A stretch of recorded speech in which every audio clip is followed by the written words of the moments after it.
Record. What is up, everybody? Welcome back to the Serious Ventures podcast. I'm super excited about the person I invited today. By the minute, we're getting better and better. Just inviting people who are cooler by the minute. So, thank you for being here. Thank you for watching, and make sure to stay all the way. Okay, you're gonna learn so many stuff from this gentleman I got. His name is Jose Garcia. Just to give you guys a little bit of background, how I got to know about him, he's if he focuses in the credit space, right, and uses it to leverage other sources of income. Exactly what I want to preach and practice in this channel and everything that we do. Okay, so I got to meet Jose, hear about him actually, from one of my clients, a very good friend, someone who I've worked with for a long time, Joey Grayson. And, when I heard all the things that Jose had put together in a little course that I got the chance to sneak peek, I was like, I gotta have this man on. I gotta connect. I gotta make him part of my Dream 100. Let's do something, right? And so I reached out, and I'm grateful for having you here, Jose. So if you want to start sharing with people like a little bit more about you, and then we can take it from there. Yeah, so thank you. So I'm glad you were able to find me through Joey and you loved my content. That's one of my biggest things. I like to provide 100 times the value that I charge for what I put out there. But the biggest thing about me, so I've always known that credit was important. So I'd say that I never screwed up my credit. I know a lot of people when they're young, they see credit as just free money, right? So they end up getting into debt, not paying them back, late payments, and they ruin their credit at a young age. But with me, it was a little different. I knew that it was very important to have good credit when as you got older. And for that reason, I built my credit out. I've never had negative items on my credit. I built my credit out to an 800. And then once I had that, I met one of my mentors. And with that, he showed me the key to leveraging credit to create other income streams, right? There's so many different ways that you can leverage credit. And honestly, it's one of the greatest wealth building tools out there, right? It's what the wealthy do because we can't save our way to riches or wealth. It's not possible, right? So, I mean, unless you make a crazy amount of money every year, but aside from that, like the way that the normal person can get and achieve wealth and great cash flow and income is by leveraging credit, right? It's what real estate investors do. They're using the bank's money to buy, with $30,000, you can buy a property worth 300, right? And that's the key I to didn't know. leverage.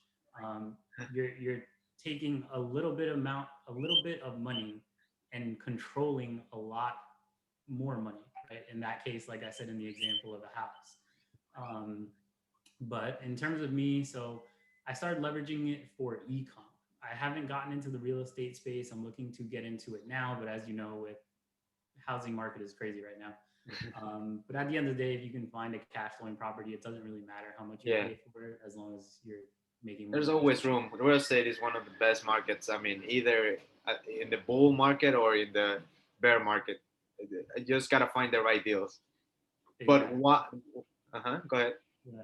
I mean, I wish it was 2008 again Oh because yeah, with back the then knowledge that you have now, right? I was only like 18 back then. I had no money. So, Oh snap. but yeah, so that's why it's so important. But I went into the ecom space. So I leveraged credit to be able to spend about, let's say, I've spent anywhere from 100 to 300,000 a month running my e-commerce businesses, and I still do it till this day. And that has allowed me to make, anywhere from 10 to 25% ROI on the bank's money every month. So that $100,000 is not mine; it's the banks and the credit card companies, but I'm getting anywhere from 10 to 25% return on their money. So that's been a huge factor. And without credit, I wouldn't have been able to create that income. And then after that, I started helping other people set up e-commerce stores doing the same thing. I teach people credit. And then I've also, my biggest passion though is truly personal finance and investing. So, Okay. but I help people use credit and get their finances in order so they can leverage the credit, create more income, and then get into the investing space, right?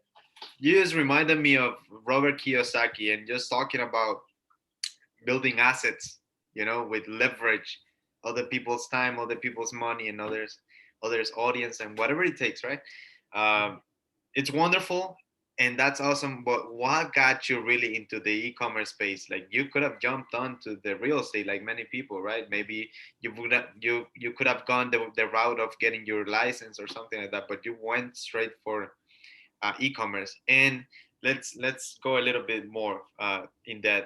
You went for Walmart, for Amazon automation before, and now Walmart. What Correct. happened there? So with Amazon, I actually, so it's a funny story how I got into Amazon, right? So Let's hear I it. was young. I was young, and I got into an MLM, right? Okay, And because of that, you start adding people on Facebook and things like that. And doing then the what MLM stuff. exactly. So then you get into the MLM, and then these people start adding you, and the CEO of the MLM like took all the money and didn't pay the top people. It was a mess. Like I didn't really go far in the company. I don't know why I got into it in the first place, but it's okay because it led me to where I am today. So we'll Cool. take it. It's all part of the history. Exactly. It's all meant to be, right? So one of the guys that was in the MLM and had added me on Facebook, he started posting about Amazon. Mhm. And he's one of the biggest Amazon automation guys out there right now. But I actually learned from him one on one for $2,000 like 6 or 7 years ago. And so I started doing it myself. It wasn't automation back then, it didn't exist back then, Yeah. right? And the guy who taught me probably 6 months to a year later started the whole automation thing. And I happened to find a team on Upwork after 6 months of doing it myself. I just hated looking for products, right? It took a ton of time. I can imagine. So I actually found a team, had them take over my store. Luckily, they already knew what they were doing. I didn't even have to train them. And then they just took a percentage of the store. But in order to actually make a decent amount of money, you had to have credit to allow them to grow the store. Mm. And luckily, I did at the time. So um, then I pretty much did that for 6 years.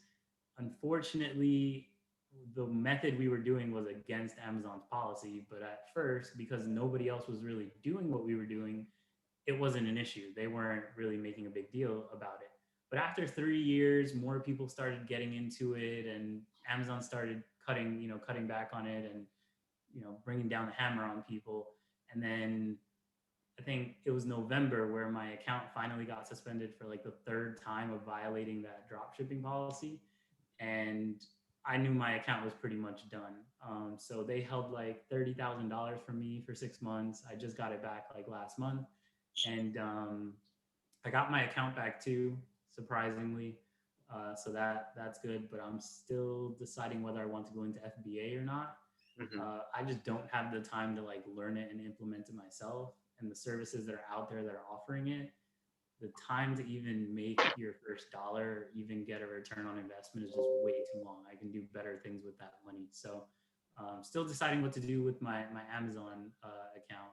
But right when I was suspended from Amazon, I went into the Walmart space because the team that was running my stores and my client stores, uh, they had already been practicing Walmart and figuring it out for like the past year. I just never dove into Walmart because there was no way it could have the volume that Amazon had, right? We were doing 300,000 a month in sales on Amazon, like every month, no problem. And Walmart, I just didn't think that could do that. So I had no interest in it, even though my team had been saying, hey, we have stores, we're doing Walmart. And not until my account was suspended with Amazon did I jump into it. And the ROI was like triple Amazon. It was crazy. And that's when I dove into it. And I've been doing the Walmart ever since. That's freaking crazy. And what I love most, and this is something that I want to focus on personally and teach it to give it to my clients and everybody in my team, right? It's finding the who. Like I hear you and you're just saying finding the team. You don't have the time, and that's totally fine. Even if you had the time, you just want to learn the principles and then pass on the technique, the techniques to other people.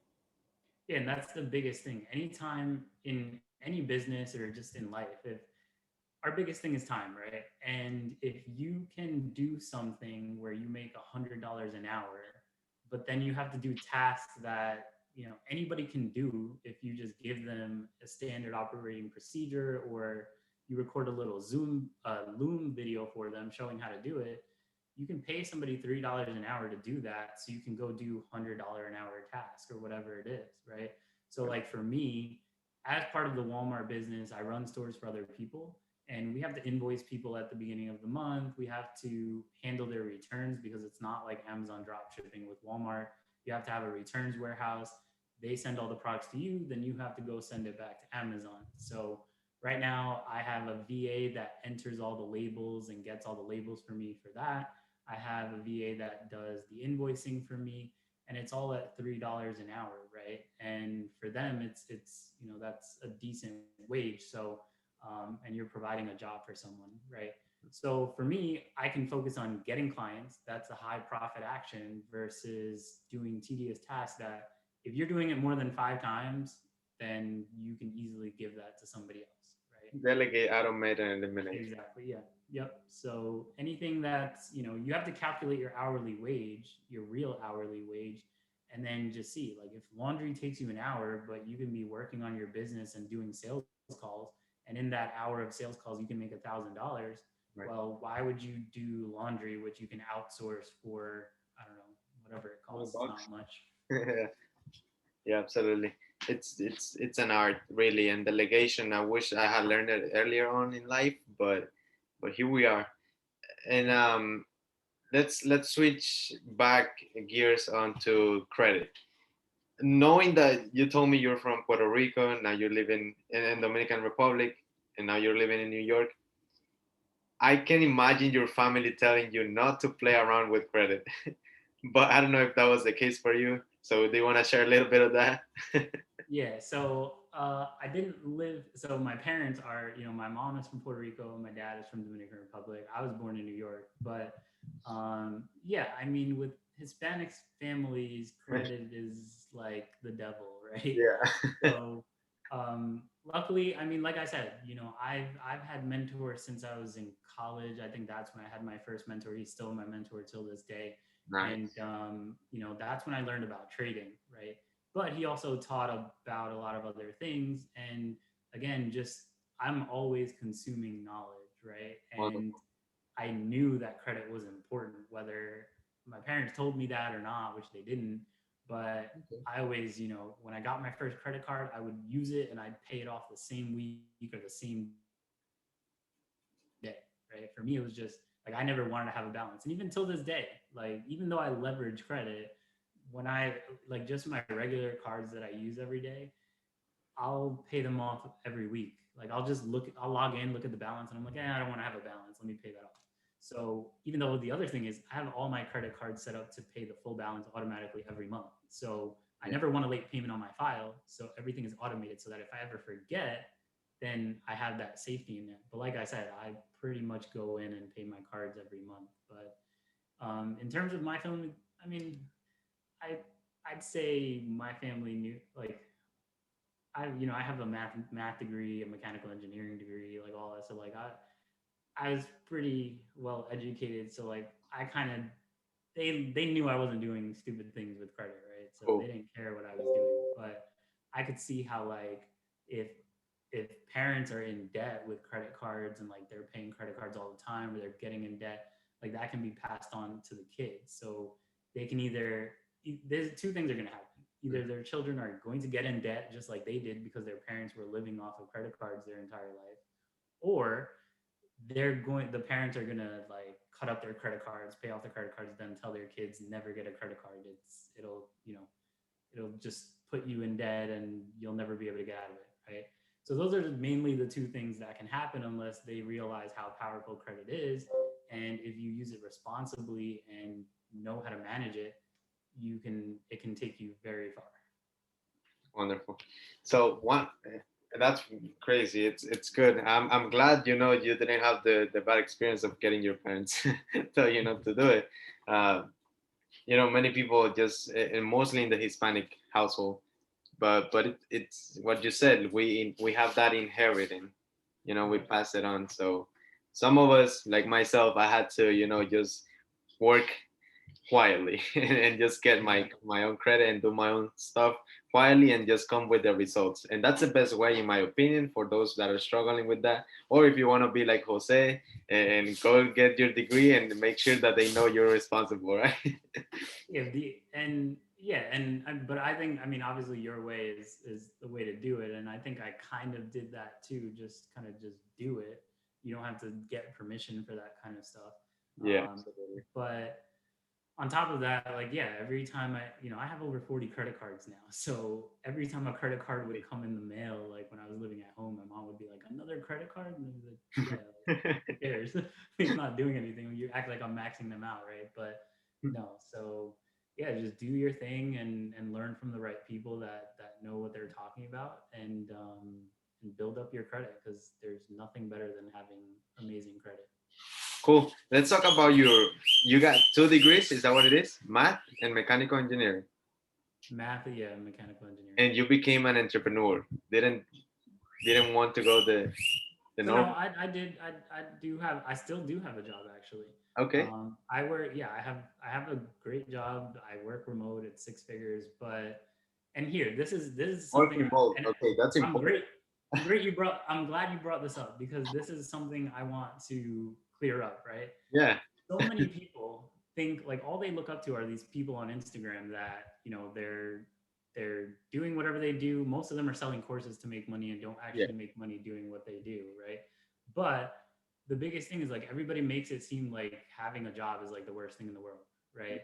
And I will tell you right now, I would not be where I am if it weren't for my, having a job, because at the end of the day, if you have a job, but you take that money and you start putting it into other things, you can take risks, right? I mean, I have a spreadsheet that has shows how much I've spent over the last 3 years on mentorship courses, everything, right? It's over $180,000 in the last 3 years, right? So, but would I have done that if I didn't have a job making six figures? No, absolutely not, right? Where was I going to get it, right? Yeah, I could use credit, but even then, it's like your income does affect the kind of credit you can get too, right? Yeah. Like, I was able to walk into my, an Audi dealership, buy my R8, and without income verification, they didn't even ask for it, and they approved me for $100,000. You know what I mean? Like, without credit, you wouldn't be able, and history, you wouldn't be able to do that.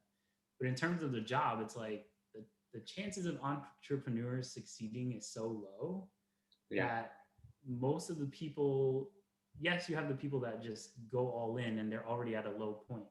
But as my mentor said, it's a lot easier to replace a low income than it is a higher one, right? And for somebody to jump in from making six figures to going to a business where they're making nothing, their stress levels go through the roof, and Yeah. they end up failing and going into depression, that type of stuff, right? But if somebody's like at rock bottom, you hear all these stories, oh, I was a crackhead and this and that, and now I'm Grant Cardone, right? Or whatever it Just is. want to make it happen. That's why. Yeah. So, but though you have to understand that, because Damon John has a book on that, right? Like, your back, when your back is against the wall, yeah, you have no choice but to go forward, right? Mhm. But when somebody's starting where, oh, I just don't like my job and I want to go do something else, it's a lot more difficult. So, and I speak to people all the time where I tell them that I have a job and they're like, oh my God, that makes me like admire you so much more, because all these people out here are selling a dream. Like, I don't know how they do it. They have, I have kids, I have a house, I have car payments. Like, I can't just Drop. quit everything and do e-commerce, right? And spend money on ads and fail. Okay. So that's why I think it's so important that it's not glorified like a job is the worst thing in the world. Like, a job allows you to make stupid decisions or try things knowing that you're not going to ruin your life, right? Yeah. Because that happens too. Like, people quit their jobs and then they fall on their face completely and they never come back. Not everybody's built for being an entrepreneur, right? That's But I will tell you that my side businesses and hustles and whatever you want to call them, they all make me double or triple what my job does. But at the end of the day, I'm forward thinking enough to understand that Amazon was never going to last forever. Walmart is never going to last forever. Credit repair, I mean, because so many people are getting into it, I see more regulations coming out in the future, probably that could affect the credit repair industry. And that's why I'm kind of shying away from teaching the credit stuff, right? Like it's part of my program, but the biggest part of my program is like getting people to think in abundance in terms of money, millionaire money mindset, right? And then getting them to set a foundation to where they automate their wealth machine, right? Because at the end of the day, if you do it that way and you set a solid foundation instead of chasing all of these, meme stocks and these coins that are going to the moon, whatever the hell that is, instead of chasing that, if you set a solid foundation, then you can do stupid things like that and put 10% of your net worth into one of these stupid coins and maybe you get rich. But if you lose it, oh well, you're fine. You still have your wealth building up in the background, compounding in long-term investments. And that's the way I've always done it. Like I have a set automated investment schedule where even if I screw up everything else in my life, I'm going to end up a millionaire when I retire. So I won't have to worry about money. But and I tell my students this when I'm on like sales calls with them. I'm like, yeah, that's not sexy. It really isn't. But that's not the goal. This is just your safety net. Like if you, because no matter what, you're going to end up a millionaire. Yeah. But obviously we want to cut that down. So we don't want to wait till we're 65 to have $1 million. We want to shorten that into the next 5 to 10 years. And then that's where I teach them the leveraging of the credit, getting into Walmart, getting into starting a credit repair agency, whatever it is, real estate, buying cars and renting them on Turo, all that kind of stuff is stuff that may not last forever, Right. but it's stuff that you can milk for as long as you can and then reinvest that into other assets, which in reality, the only real assets I know and I believe in are stocks and the equities market and real estate, right? Like Bitcoin, sure. I think it's way too manipulated and it moves too volatile. People don't understand, like people that have never traded before, all of a sudden dump their life savings into Bitcoin. It drops by half within a week, and then they're selling it, and like they don't understand market psychology and trading psychology. So somebody who has experience, like they'll let it drop to 20 and then go back up to 50. They'll sit through it. But somebody that's never traded, that never invested, they're gonna see that drop and be like, oh, I made a mistake. Let me get out. You know what I mean? Yeah. And and that's the worst part. So that's what I see, unfortunately, with Bitcoin and all this stuff. You have the two things. You have the people that once they see a big drop, they sell, right? You sold at the worst time. Then Right. you have the people that just keep holding and holding and holding, think it's going to go to the moon, and then they lose all their money, right? Because it drops. The smart people got out. So that's the major thing with in terms of investing. Sounds, it's crazy. It's crazy how, it's very emotional, and that's the reality. The markets are emotional. So that when people like you teach about personal finance, you guys are truly changing the world. And I hope that, some people are investing, putting their money where their mouth is, right? And just getting to know at least a little bit and more about themselves. I think that that should be the focus when it comes to personal finances, the Yep. emotional side of things, right? Because that's how we act. Yeah. Yeah, and that's why I do like a risk assessment quiz, because you need to understand what type of investor you are. Right. Because this is the example I use all the time. I'm like, I've done options, and can you make a lot of money? Yes, but you can also lose a lot of money quickly. And I'm like, I would rather lose $5,000 over 3 months of holding an actual stock and shares in a stock than lose $5,000 in 5 minutes trading an option, right? And that's just me, but that's not everybody. I've seen guys that are okay losing $75,000 today because they can make 80,000 tomorrow. Right. But the issue is, again, it all comes down to psychology. Right. That person knows that they're open to risk, and they'll keep taking their trades whether they're going to win or lose. Most people get into these Discord groups where they're giving out signals for options, Mm-hmm. and they'll take the first two, they'll lose, and then they'll stay out of the next few plays because they don't want to keep losing. But then you forget about probability. If these guys are calling 70% of the time they're right, well, you may have just taken the two out of the three ones that they're wrong, and now you miss all the winning trades. So like they just don't understand that. Nobody teaches them. They just show them their returns on their options, and then they jump into the group and they start trading. But half of these groups don't show them how to exit trades, enter trades, set stop losses, like any of that. So it's like I don't know. I'm not a fan of it, but as long if they teach them, it's different. But a lot of them don't. Yeah, absolutely. So we're getting to over, I like keeping these conversations to 20 minutes just to Yeah. give the most valuable in that time to the most value in that time to the people that are listening. But before I let you go, I want to hear you. One of the questions that I always ask is, what word describes you? And you said driven. What would the word driven describe you? So I would say, I mean, I'm driven to reach freedom, right? Like I know that Love time is that. the most important That is thing good. out here, right? And my goal is to get that again, it's to shorten that time span that I told you of reaching that financial independence number, Yeah. which for me is like a couple $1 million, like $3 to $5 million I Go want to over have by the the time triangle. I know you shared the triangle of the triangle. financial independence, freedom, and I forgot the other one. Like stability, I think it was.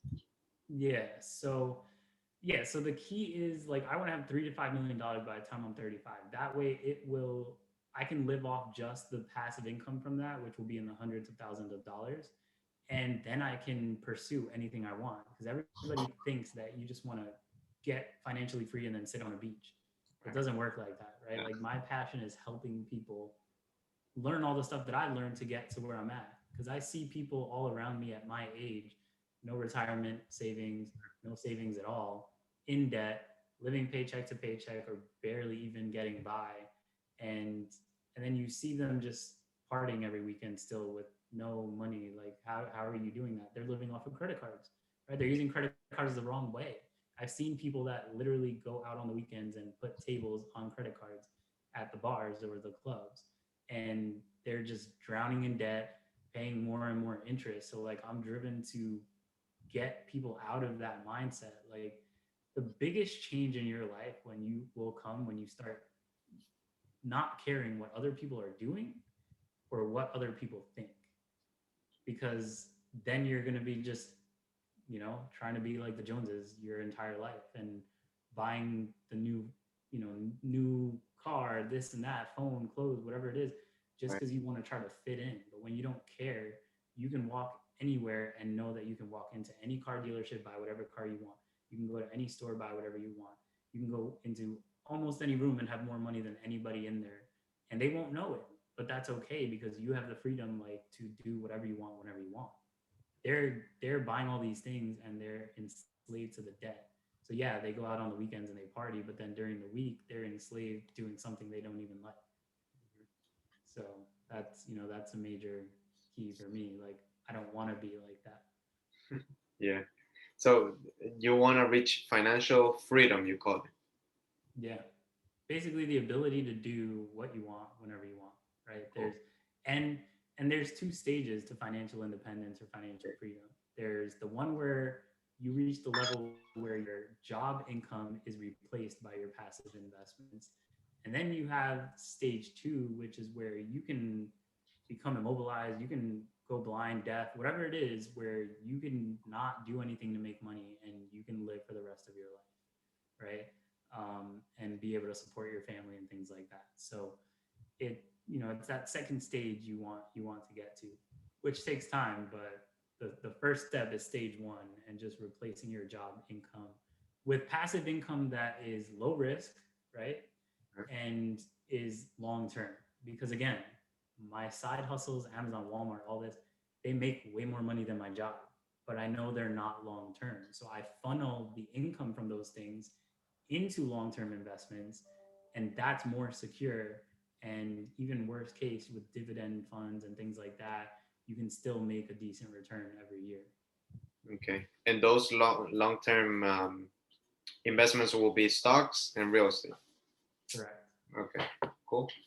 Cool, Jose. Thank you so much for everything. Thank you for sharing your time with us. Thank you for sharing all the nuggets. And I hope, I don't hope, I know people will find out more about you. So we're gonna have the link, your social links down below. But where can people find you anyway? So they can find me on Instagram for the most part at Jose A Garcia, all one all together, no spaces or anything like that. Or joseagarcia.com/apply if you want to submit the survey that I have, which just gets information to see if you'd be qualified to work with me and get into my one-on-one coaching program. Perfect, perfect. So we're gonna have those links down below, and we're gonna be able to share them with you guys. Make sure to find out more about Jose and reach out to him if you want to learn more about using credit cards for e-commerce, right? And just Yep. find out, like, join his journey. Let's see in the future if we can have you on again and hear about real estate, what you learn about it, and who you find, who you leverage this time, right? So Yep. thank you for Absolutely. everything. Thank you for your time. Is there anything else you want to share before we let you go? No, I think that's it. I mean, hopefully, I will be on again. I know we kind of went into more story than sharing value, so I would like to come on again and just straight value. You know, you ask me questions, maybe some of your users or followers have some specific questions they have for me, and then we can just dive into those. Absolutely. This podcast guy remember, and that's why I like the story based podcast, right? It's just Yeah, every person is a new story yet to be told. So thank you. exactly. All right. We'll see you. You take care. God bless you guys. I'll see you in another one. Take care. Bye bye.